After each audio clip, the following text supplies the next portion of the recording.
Welcome back to Explain America. This is your host, Kyle Becker. Well, disgraced TV host Jimmy Kimmel was missing on the airwaves on Thursday night, and he was gone on Friday as well. And we have just discovered where he was, and he was with his wife, and what she had to say was truly appalling. But we'll get into that shortly. Please like, share, and comment at Explain America. We appreciate your support for common sense journalism. Now, ABC News host Jimmy Kimmel, he has been a subject of public controversy since his detestable comments about TPUSA founder Charlie Kirk, who was murdered in cold blood by an assassin while at a Utah State University.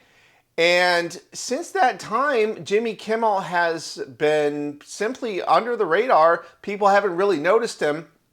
And he had a brief public suspension and was back on the air with a lot of fanfare in the left-wing media because, well, they all celebrated the death of Charlie Kirk, a lot of these left-wingers, and they didn't see anything wrong with what Jimmy Kimmel said, and that was blaming MAGA supporters for the assassination of Charlie Kirk. Truly disgusting behavior by the radical left, and a lot of condemnation for that behavior as well. And you can go onto social media and find many, many examples of this. It happened at universities, and luckily there was some accountability for some students who engaged in this behavior, but not for Jimmy Kimmel, who misled the public, we have to assume intentionally, about Charlie Kirk's death, and how a company like Disney/ABC can tolerate this behavior and have a host back on the air is beyond me. But he was back, and well, suddenly he was poof, gone.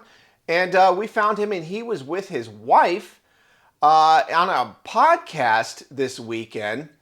And while they were on the air together, his wife, who is, well, simply an interesting character herself. She is a producer of Jimmy Kimmel. This woman, Molly McNearney, who has a different name than Kimmel, obviously, she says that Trump support has damaged her family relationships. And she said, it's really hard for me because I grew up believing in these Christian ideals of taking care of the sick and taking care of the poor, and I don't see this happening with the Republican Party. Thankfully, my immediate family, they did not vote for Donald Trump. Okay. They did the first time, a few of them. We flipped them the second time. It's weird.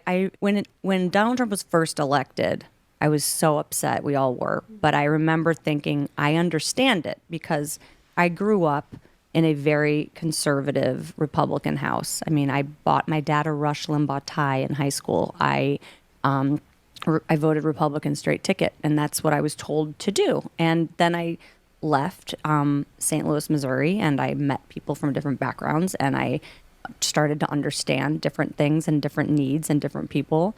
And there's like a little bit of sympathy I have for people in my family that I feel are kind of being deliberately misinformed every day. Mm-hmm. And Yeah. They're deliberately being misinformed every day, and they believe it. But it hurts me so much because of the personal relationship I now have, where my husband is out there fighting this man.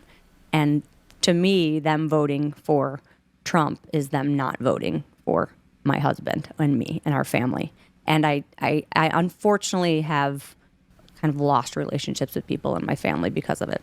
Mm-hmm. This is not just Republican versus Democrat for me anymore. Mm-hmm. It is, to me, it's family values. And it's really hard for me because I grew up believing in these Christian ideals of taking care of the sick and taking care of the poor.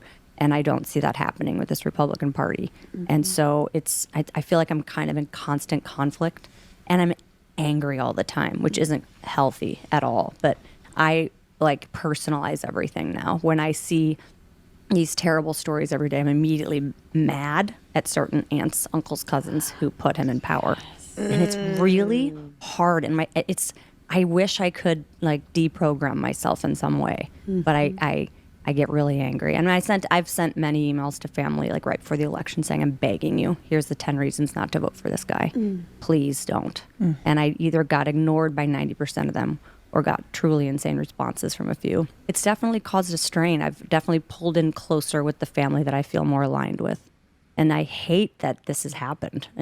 It feels silly. Part of me goes, don't let politics get in the way. But to me, this isn't politics. It's truly values, and we're not aligned anymore. So once again, we have a producer of a show for ABC who is either grossly ignorant or pathologically deceptive, because the Republicans put forward multiple standalone bills to fund SNAP, which was the food stamp program, which 40 million Americans are on. If we had a good economy, 40 million Americans wouldn't be on there. But the Democrats have to tax us and spend money that we don't have on diversity programs in the Congo. Okay, so we've been spending money left and right and taxing our businesses, which are job creators. And ideally, the goal should be to get people working so they're productive and they don't need food stamps. But apparently, it's compassionate to get people dependent on the government for everything that they need. So, anyways, she is extremely delusional, and so she said that she's in constant conflict and angry all the time, and she said it isn't healthy at all. And then she says she wishes she could be deprogrammed. Well, we do wish you could be deprogrammed, and we wish the Jimmy Kimmel Live would also be deprogrammed, as in not on the air anymore, spreading lies and propaganda. Because this is a really disgraceful program. The people who watch that are being indoctrinated into hating their fellow Americans over complete nonsense. And weigh in with your own thoughts. Why is Jimmy Kimmel back on the air? It's baffling to me how Disney can just allow someone who has lied about an assassination, which I believe is tantamount to inciting political violence. That's just me as an analyst, because, well, they are saying that, Trump supporters are to blame for the political violence that is happening against them. This is sick. And I don't know why Disney gets away with this. People should stop going to Disney. They should stop watching their channels.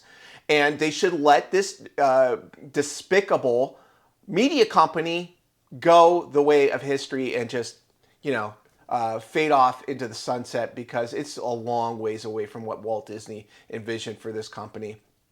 And they prove that every time Jimmy Kimmel goes back on the air. So weigh in with your own thoughts. We appreciate you hearing us at Explain America.